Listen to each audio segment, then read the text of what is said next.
Hello and welcome. I am Devika Devan and you're watching NewsX World. We begin with the headlines this hour.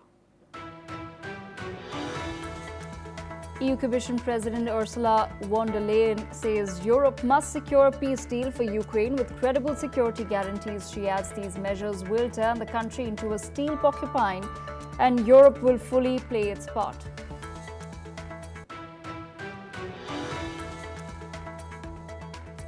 The British government has summoned Russia's ambassador after deadly strikes on Kyiv killed at least 15 people and damaged the British Council building. Foreign Minister David Lammy has condemned the attacks, which also hit the EU delegation, calling them an outrage against civilians.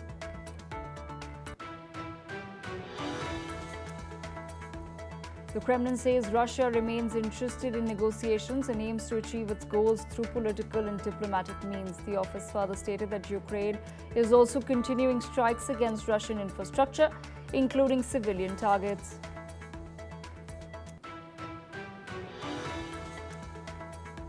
Hundreds of UN staff have written to the UN rights chief urging him to denounce what they call an unfolding genocide in Gaza. The letter warns that failure to act would undermine the credibility of the UN, citing comparisons to perceived failings during Rwanda.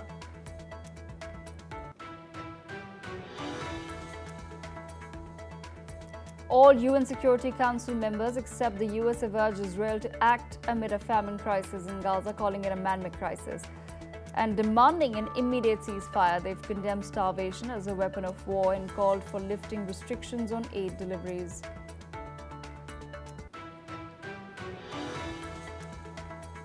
North Korea's Kim Jong-un will attend a military parade in Beijing next week alongside Russia's Vladimir Putin. This will be marking North Korean leaders' first multilateral meeting.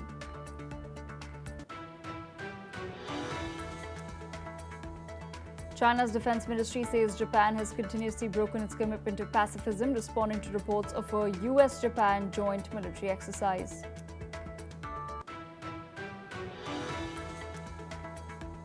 Wednesday's deadly shooting at a Minneapolis church, which killed 2 students and wounded 17, is being investigated as domestic terrorism and an anti-Catholic hate crime, FBI Director Kash Patel said. The shooter has been identified as Robin Westman.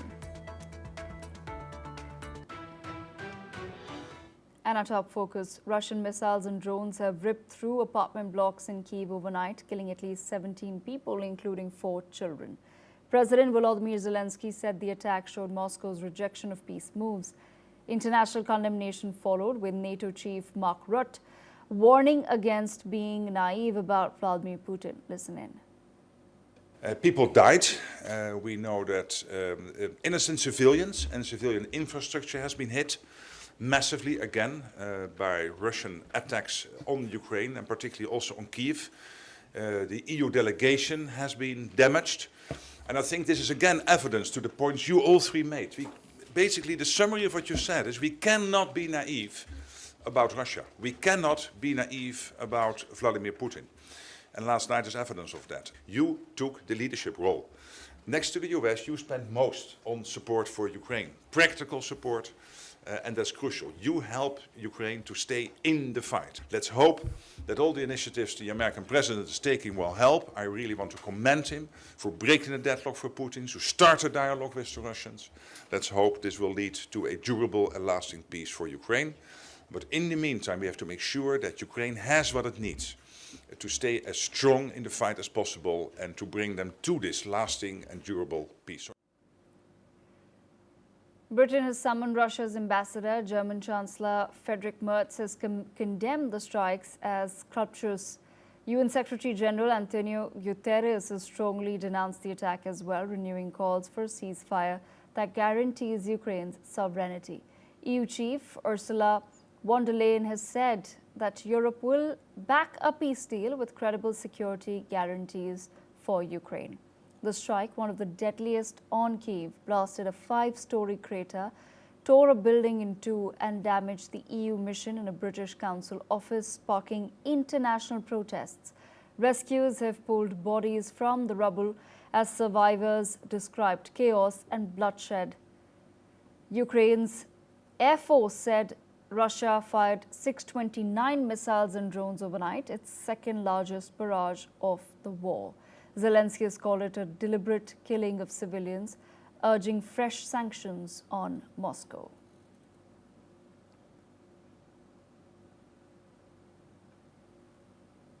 That's the latest coming in from Russia, where missiles and drones have ripped through an apartment building in Kyiv overnight. 17 people have been killed, including 4 children. President Vladimir Zelensky has said the attack has shown Moscow's rejection of peace moves. International condemnation followed, with NATO Chief Mark Rutte warning against being naive about Vladimir Putin. We've also learned that Britain has summoned Russia's ambassador. Meanwhile, the German Chancellor has condemned the strikes as scrumptious. UN Secretary General Antonio Guterres has strongly denounced the attack, renewing calls for a ceasefire that guarantees Ukraine's sovereignty. EU Chief Ursula von der Leyen has said that Europe will be backing a peace deal with credible security guarantees for Ukraine.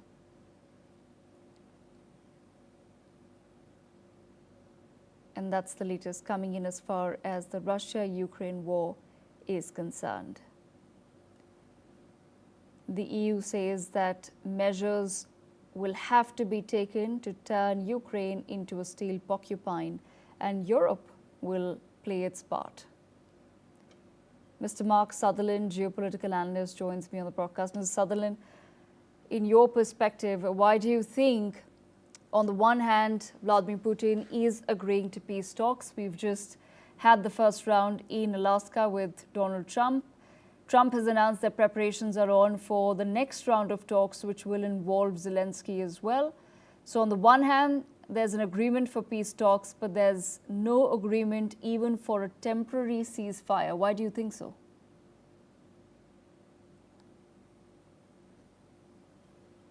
Mr. Sutherland, can you hear me? I can. Mr. Sutherland, my question to you is, why do you think Vladimir Putin is not agreeing to a temporary ceasefire, even though he is agreeable to peace talks? Well, the whole issue is that it's about the brinkmanship. That is what it's actually about. As you've recently seen, when they got together in Alaska, the fact that they are losing, over 1 million troops, etc. He's taken 20% of Ukraine, and it's about brinkmanship. He is really wanting to turn around and go, I want the Donbass region, I want this region, I want to hold this land. He is passionate about that. And if your next question was going to be, how do you stop it? The issue is this, is that Trump then has to put all those secondary tariff restrictions, sanctions in now. And the way to stop it and to stop this is to absolutely bring the oil price for Mr. Putin down through the floor and control that. And then he cannot finance his war effort. At the moment, according to various assessments, he has geared his military the whole economy up, that is bordering on being 50% of his economy, to finance and adhere to this war. Thank you.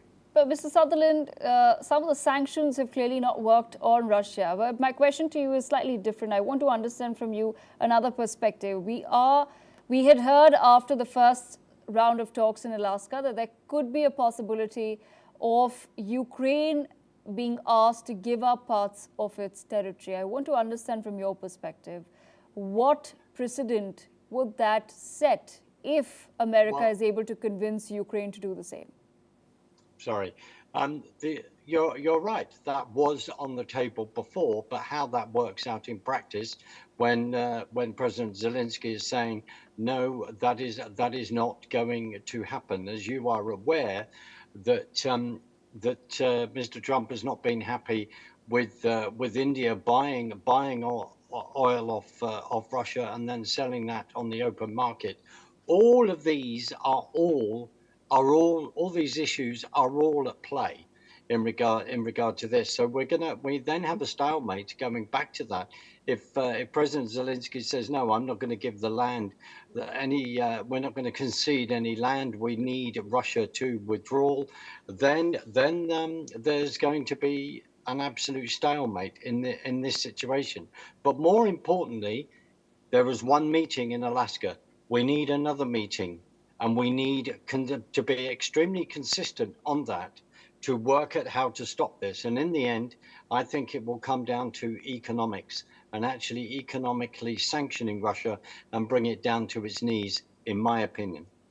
But Mr. Sutherland, why has that strategy not worked for the past 3 years? That's the big question that everyone's asking when we talk about economic sanctions. Thank you. Sorry to interrupt. It is the big question.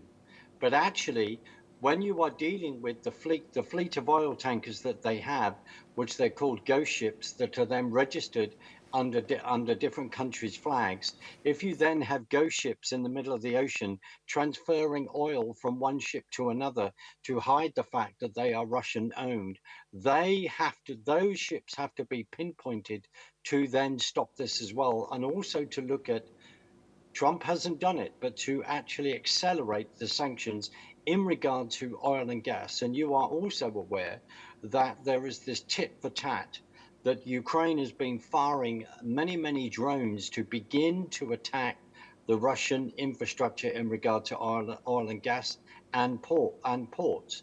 So you quite rightly, you asked that question, why hasn't this worked yet?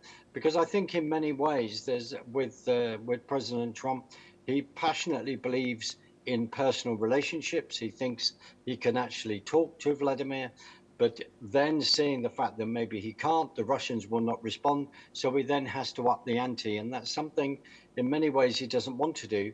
But actually, that could be the way to actually be beginning to see the end of this appalling war and the losses that we are witnessing. Right. Mr. Sutherland, I request you to stay on with us as we move on to some more news. Foreign ministers of Germany, France and Britain have reiterated their shared objective that Iran must never seek, acquire or develop a nuclear weapon. They urged Tehran to engage in constructive diplomacy to address concerns over its nuclear program. The German foreign minister says Iran must now fully cooperate with the IAEA and commit to direct negotiations with the United States, adding that the snapback of sanctions is not the end of diplomacy but could mark a new phase of talks. In response, senior Iranian officials have warned that Tehran is considering reducing cooperation with the IAEA or even withdrawing from the NPT, while maintaining that diplomacy with the 3 European countries will continue. They call the snapback measure illegal and regrettable and stress that it is an action against diplomacy, not an opportunity for it. Joining me on the broadcast is Mr. Rohan Gunaratne, international affairs expert. Mr. Gunaratne, I want to understand from your perspective, is Iran fair in saying what it has said, that you can't expect us to not be nuclear powered, but at the same time continue to slap us with sanctions? Iran has no right to develop nuclear weapons because Iran has been engaged in activities that is against the procedures that have been developed, and Iran has violated all of them. And if Iran is not going to comply, what is going to happen is there will be an arms embargo, there will be a ban on uranium enrichment and reprocessing, there will be a ban on launches and other activities with ballistic missiles capable of delivering nuclear weapons. There will be targeted global asset freeze and travel ban on Iranian individuals and entities, and there will be authorization of countries to inspect Iran air cargo and the Iranian shipping lines, cargoes for banned goods. So Iran will face huge difficulties, unprecedented, if Iran is not going to comply with what the 3 European countries are now asking Iran to do. All right. So stay on with us as we bring in more news as far as Iran is concerned. Iran's ambassador Ahmed Sadeghi has denied that Tehran was behind the anti-Semitic attacks in Sydney and Melbourne. This comes as Australia expelled Sadeghi earlier this week and gave him 72 hours to leave the country. Prime Minister Anthony Albanese was briefed by the Australian Security Intelligence Organisation on evidence of payments to criminals that linked two attacks on a synagogue and a kosher restaurant to offshore individuals and Tehran's Islamic Revolutionary Guard Corps. At the Sydney airport, Sadeghi told the local media that the baseless allegations were all lies. Earlier, outside his residence in Canberra, Sadeghi waved goodbye to television cameras. Listen in. What do you have to say to the Australian public? Mr. Ambassador, just one moment. We just want to have to say what do you have to say. I love, Australian people. I love Australian people. Do you believe that Iran are behind these attacks? I love Australian people. Meanwhile, Australia has said that it would join the United States and Canada to designate Tehran's Islamic Revolutionary Guard Corps as a terrorist organization. Mr. Rohan Gunaratna with us on the broadcast. Mr. Gunaratna, how do you view these developments between Iran and, at this point in time, of course, Australia, but the likelihood of it spilling over to other nations as well?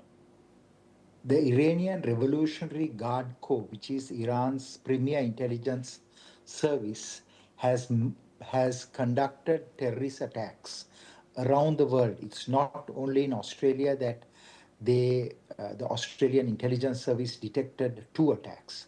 Of course, Australia is now investigating other attacks that the Iranians have conducted against Israeli and Jewish targets. Iran has developed this capacity through its intelligence service to recruit criminal entities to mount attacks. For example, the attack that was mounted in Australia was by recruiting a man called Hamad, who is involved in tobacco smuggling, a criminal network. And this network was co-opted by the Iranian intelligence service to attack a synagogue and a restaurant. So naturally, the Australian response is to expel the diplomats and also to recall their diplomats back from Tehran back to Australia. Australia's response will be emulated not only by the US and Canada. I only hope that the Europeans will do the same, because intelligence service has no role to mount hostile operations conducting attacks in other countries. Absolutely. Mr. Gunaratna, thank you so much for joining us on the broadcast. We leave it there. In other news, U.S. Federal Reserve Governor Lisa Cook has filed a lawsuit on Thursday claiming U.S. President Donald Trump has no power to remove her from office, setting up a legal battle that could reset long-established norms for the U.S. central bank's independence. Trump had accused Cook of making false statements on mortgage documents, allegations he described as gross negligence and potentially criminal. Cook was appointed in 2022 by former U.S. President Joe Biden and is the first black woman to serve on the central bank's governing body. She is a senior federal policymaker who's had different opinions on certain policy decisions as well. Mr. Mark Sutherland, geopolitical analyst, back with us on the broadcast. Mr. Sutherland, in your perspective, is Donald Trump in for some trouble as far as domestic politics is concerned? He has his platter full as far as international politics and geopolitics is concerned, but domestically, it's one resignation or one firing after the other. How exactly do you think the president is going to manage the scenario back home? Vika, thank you. The issue is about this particular governor is that it's been raised about the accusations in regard to not filling forms out in regard to the mortgage applications, and this kind of thing really does rattle President Trump, and I'll tell you why. Because the whole essence of the Federal Reserve and the fact that he, within the White House, is turning around and going, I would like to be able to influence that so that it actually begins to look at how it can help the American people quicker and help the mom and pop shops on the street corners. We've had COVID, where the economy and his previous administration was decimated. And he has been very annoyed with Jerome Powell, the head of the Federal Reserve, where he's saying, you are not bringing interest rates down quick enough. And as you may be aware, like others, the fact is, just because the Federal Reserve then lowers interest rates doesn't mean that those lowering of interest rates is then passed on to mortgage and loans within Main Street, within America, which is then another subject. But it is about control, and he passionately is for the people.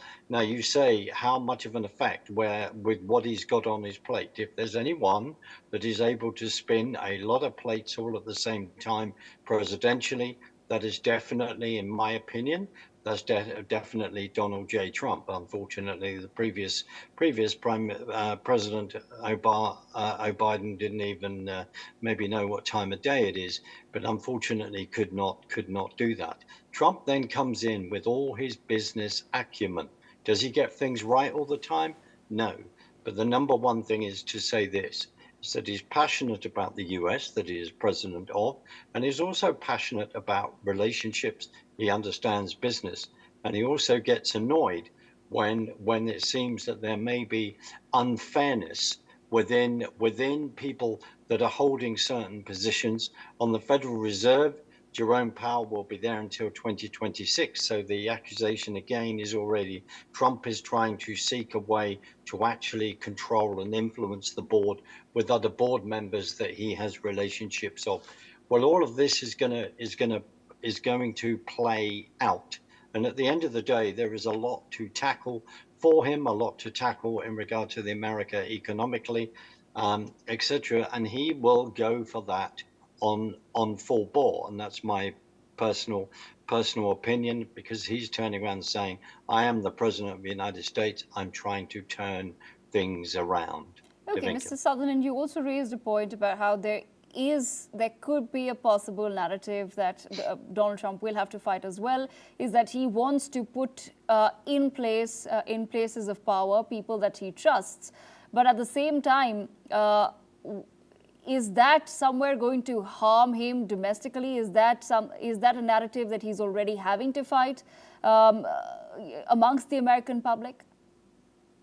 Well, the other thing is that people have to then do a deep dive historically to then look at the history of the Federal Reserve and how that is being formed and how that wields power. Because to some, they then create banking crises, they then create depressions, etc. So that I would encourage people to go and have a look at. Yes, you are right. That could be the accusation where people have done it, always putting all his friends there. He wants to put people in that can actually do the job, e.g. that rare word that we need to turn back to in regard to putting people in power on merit. And if you look at the Cook, who wrote a letter and said, "You're fired," in the classic Donald Trump way, from The Apprentice, is to turn around and look at her record. What is the business acumen of that particular lady? What business experience has she had? Has she only been in academia, etc.? These kind of things also annoy Donald Trump, as it would frankly annoy many of us in our own respective countries. They will accuse him of that, to be sure, because of the political opposition that is then against him, because he is turning around and saying, I believe in private enterprise. I believe in people being able to start up businesses and be in charge of their own life. And also he is passionate against disbelieving, understandably, in socialism, which is not the American and traditional way of America and what it stands for. Dominica. Okay, Ms. Sutherland, stay on with us as we shift our focus to news coming in from France. The French far right has ruled out a compromise deal that might have kept Prime Minister François Bayrou in power just days before a key confidence vote scheduled for September 8. The National Rally Party has confirmed it will not back the government's proposed budget reforms, effectively aligning with left-wing parties in opposition. Bayrou, who took office in December 2024, has acknowledged that he lacks majority support in the fragmented parliament. His push for deep spending cuts aimed at reducing France's growing debt has sparked widespread criticism, especially from the left. President Emmanuel Macron now faces critical decisions whether to reappoint Bayrou, select a new prime minister, or dissolve parliament and call early elections. The political tension is expected to escalate further, with a major anti-austerity protest planned for September 10, just 2 days after the vote. Mr. Mark Sutherland, geopolitical analyst, with us on the broadcast. Mr. Sutherland, I have to understand from you, given the deep-seated political fragmentation and this looming confidence vote, what, in your perspective, are the likely scenarios for France's political future? Well, we've recently had elections. They had elections last year. We then saw the fact that there was a sort of a love-in suddenly between the centrists and the leftists, and you could argue that there is no difference. And now suddenly, we are now at this particular point in junction where systematic concern, deep concerns about the French economy are then not dealt with. So we've got to watch how this will then influence the Eurozone. But the Prime Minister here, you know, the accusation to him has been said, well, you've been in politics for 50 years, twiddling your thumbs. What have you been actually doing? At the end of the day, when people are having to service debts that are beyond the actual, 100% of their GDP, and they're not the only country, we only have to look at the UK as well, then there are some we are in a very, very serious position across what they will call then the declared Eurozone. So when they come forward and say, look, we need to make some budgetary cuts, and of course on the left, within the ideology of the left, that's the last thing that they want to see, because people have become very, very used to the socialist view, and that there will all be these benefits, and then there will be cheap healthcare, etc. It's all then laid out there, because that's what the ideology dictates. When you come in with wanting to bring in fiscal control, that is when the clash of ideology happens, as you've alluded to, has then begun. So we could be seeing elections, but also it has to be said that this has been a long time coming for a number of years. And it comes down to how the political system in France and in Europe actually then functions. I find it, I have to say, when in the press, when they're going far right, and I'm turning around saying, what do you actually mean by that? Do you mean people that are patriots within their country, say French patriots? They believe in that. They would like strong borders, and they would also like fiscal control, and they would like to be able to put the French people first and their country first. And they get called far right for that. I think that definition is something I always find fascinating, and something that needs to be defined, because I don't think that the people who are then wanting those things for their own country would then view themselves as far right. Davinka. Absolutely, Mr. Sutherland. Thank you so much for joining us on NewsX World with that perspective. And that's all that we have time for. We will continue to bring you more updates from around the world on the other side. Stay tuned.